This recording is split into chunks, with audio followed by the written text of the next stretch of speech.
Rispetto a marzo, secondo i dati provvisori dell'Istat, ad aprile si è registrata una marcata diminuzione dell'occupazione. Inoltre si è rafforzato il calo delle persone non occupate in cerca di lavoro con un'ulteriore forte crescita dell'inattività. La diminuzione dell'occupazione è stata pari a 274.000 unità e porta il tasso di occupazione al 57,9%. Le persone in cerca di lavoro sono scese di 484.000 unità. Il tasso di disoccupazione scende al 6,3% e tra i giovani al 20,3%. Generalizzata anche la crescita del numero di inattivi, saliti di 746.000 unità, con il tasso che si attesta al 38,1%.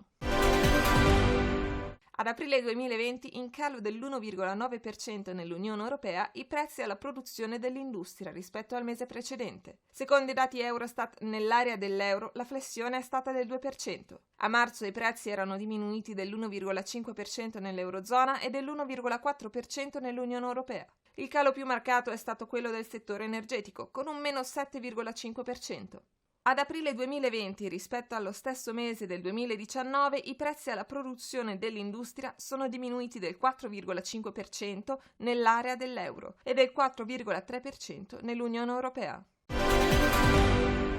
Cassa Depositi e Prestiti e Comune di Torino hanno firmato un protocollo d'intesa per collaborare allo sviluppo del progetto della nuova linea 2 della metropolitana. Il costo stimato dell'opera è di 4 miliardi di euro, di cui circa 1,5 miliardi per la tratta Politecnico Rebaudengo. Cassa Depositi e Prestiti assisterà il Comune nell'iter procedurale amministrativo, nelle fasi di programmazione e monitoraggio delle attività di gestione, nelle modalità di appalto, nella definizione dei documenti di gara, nel processo di approvazione del progetto e nella sua strutturazione finanziaria.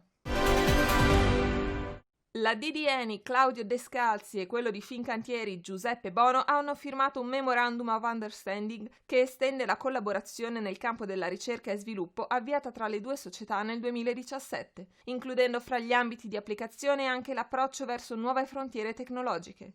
Al centro del rinnovo delle intese le attività di valutazione congiunta delle opportunità di sviluppo su decarbonizzazione ed economia circolare. Le attività si concentreranno tra l'altro sulla produzione e trasporto di gas naturale, metanolo o idrogeno e sullo sviluppo e utilizzo di tecnologie rinnovabili offshore.